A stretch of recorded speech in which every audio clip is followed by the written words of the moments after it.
बिल्कुल, हमारी चीज़ें भी तैयार हैं, हम खुद भी तैयार हैं। जो कल कोर कमांडर्स कॉन्फ्रेंस हुई है, जिसमें इस अज़्म का इजहार किया गया है कि अगर जंग मुसल्लत की गई तो मुंह तोड़ जवाब दिया जाएगा। तमाम कोर्स को एक्टिव कर दिया गया। ये भी वाज़ेह किया गया कि अगर जानबूझकर भारत ने खित्ते में अदम इस्तेहकाम पैदा करने की कोशिश की तो फिर आर्मी चीफ ने कल वाज़ेह कर दिया कोर कमांडर्स कॉन्फ्रेंस में कि आवाम की मदद से और वाज़ेह इक़दाम के ज़रिए भारत को उसका मौसर जवाब दिया जाएगा। ये कितना बड़ा मैसेज आया तो कल कोर कमांडर्स कॉन्फ्रेंस हुई।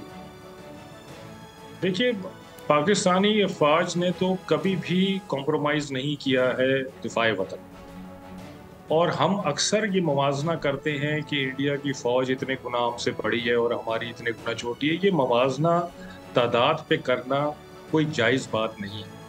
फ़ौजों का मुवाजना उनकी इस्तेदाद के मुताबिक किया जाता है। तो हमारी फ़ौज पाकिस्तान अपनी इस्तेदाद, अपने मकासद के लिए जो उनकी इस्तेदाद होनी चाहिए उस पे वो पूरा उतरती।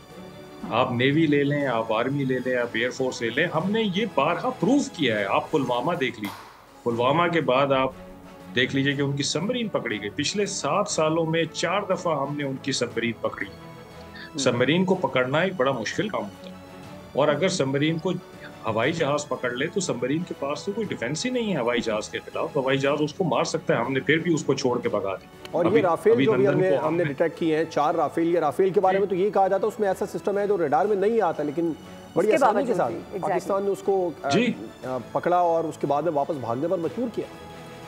जी, शायद भारतीय किसी किस्म की गलतफहमी में मुब्तला है, और वो मुहिम जोई करने से जो डोमेस्टिक ऑडियंस है भारत की, उनसे और इंटरनेशनल ऑडियंस दोनों से है, क्योंकि दोनों ने उस स्क्रिप्ट को कबूल नहीं किया और दोनों ने डिमांड की है कि भाई आप पहले सबूत तो दें, इन्वेस्टिगेशन तो करें, और पहले ये तो बताएं कि इतनी लाख फौज कश्मीर में रखने के बावजूद ये सब हो कैसे गया। एक तरफ आप अपने शहरियों को कह रहे हैं कि कश्मीर जाओ, कश्मीर सेफ है, और दूसरी तरफ आप उनकी हिफाजत नहीं कर पा रहे।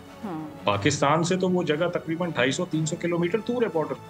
तो वो 250-300 किलोमीटर अगर पाकिस्तान ने बिलफर्ज आप मान भी लेंगे करवाया, तो ये 250-300 किलोमीटर उन लोगों ने कैसे क्रॉस किया?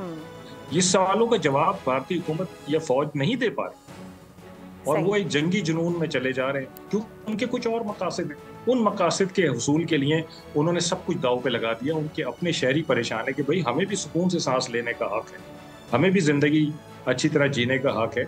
आप पाकिस्तान को तो तंग कर रहे हैं, लेकिन हम भी उससे ज्यादा तंग हैं। तो ये बात इनको समझनी सही है। फैसल साहब, आपसे ये भी जानना चाहेंगे कि आज हमने देखा है कि किस तरह से मोदी की जानिब से एक बार फिर इस तरह के हथकंडे इख्तियार किए जा रहे हैं कि पाकिस्तान को जो मईशत में वो आगे बढ़ रहा है उसको फिर एक बार पीछे धकेलने की कोशिश की जा रही है। IMF के डायरेक्टर से रब्ता करके कहा जा रहा है कि इनकी कोई मदद ना की जाए, इनको कर्जे फराहम ना किए जाए। इसके साथ साथ ये धमकी भी दी गई है कि फैटिफ की ग्रे लिस्ट में एक बार फिर से पाकिस्तान का नाम शामिल करवाया जाएगा। क्या देख रहे हैं कि ये जो सारे मामलात हैं, ये जो मोदी सब करता फिर रहा है, इस पर कौन कितने कान धरेगा? देखिए, मोदी साहब के जितने भी ऐलान हैं वो इस बिल्कुल एक खाली ढोल की तरह है। आप इंडस वाटर ट्रीटी की उन्होंने बात की, इंडस वाटर ट्रीटी से अव्वल तो वो निकल नहीं सकते, और अगर वो निकल भी जाते हैं तो इस वक्त 3 दरियाओं का कंट्रोल उनके पास है, 2 का हमारे पास है। इंडस वाटर ट्रीटी से निकलने के बाद इंटरनेशनल लॉ इस पे लागू हो जाएगा, और हम क्योंकि लोअर रैपेरियन है, यानी हमें ऊपर से पानी मिलता है, तो हमारा ये हक बनता है कि हम 5 दरियाओं से पानी लें। तो वो तो इंटरनेशनल लॉ अगर लग गया तो पाकिस्तान का हक तो 5 दरियाओं पे चला जाएगा। इसी तरह जब IMF की बात करते हैं तो उसमें 3 से 4% इंडिया का वोट है, जो कि कोई हैसियत नहीं रखता। लॉबिंग वो कर नहीं पा रहे हैं, यूएस उनके काबू नहीं आ रहा है। यूएस ने कोई जानिबदारी नहीं दिखाई है, और उसने कहा है कि भाई ये सिचुएशन रीजनल स्टेबिलिटी के लिए खतरनाक नहीं होनी चाहिए और दोनों को सोच के चलना चाहिए। चाइना ने कह दिया है कि हम पाकिस्तान के साथ खड़े। किसी यूरोपियन कंट्री ने इंडिया के साथ उस तरह से इजहार हमदर्दी नहीं किया है जैसे वो पहले किया करते थे, क्योंकि ये घिसा पिटा स्क्रिप्ट लेके चल रहे हैं जिसमें दुनिया को अब पता चल गया है।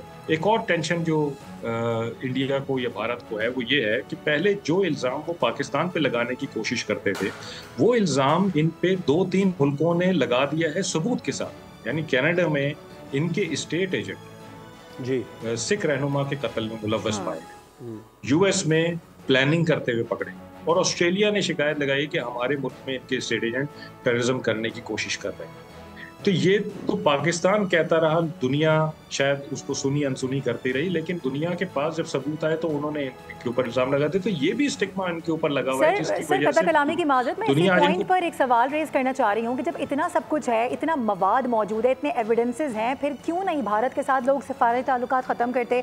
क्यों नहीं कोई सैंक्शंस लगाई जाती, पाकिस्तान पर लगा दी जाती है, लेकिन हम देखते हैं कि भारत को सब कुछ उसी तरह से चल रहा होता है, सबके ताल्लुकात भी वैसे ही होते हैं, जबकि ये वो शख्स है जो इस वक्त प्राइम मिनिस्टर बन के बैठा है, जो कि इंटरनेशनली दहशतगर्द करार दे दिया गया था, जिसके सफर पे पाबंदी हो गई थी।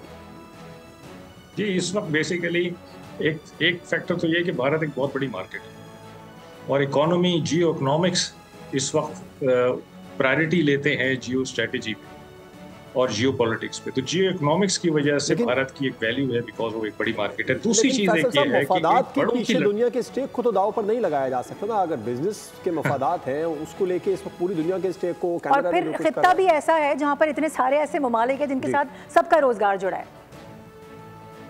देखिए, मफादात की अगर आप बात करते हैं तो गजा का जो कॉन्फ्लिक्ट है वो हमारे सामने है कि वहाँ क्या कुछ नहीं हुआ है, यानी इंसानियत के अगेंस्ट, माशरत के अगेंस्ट, लॉ के अगेंस्ट, हर किस्म की वैल्यूज़ और नॉर्म्स के अगेंस्ट वहाँ पे कत्ल गारत हुआ है। कौन बोला, किसने रोका?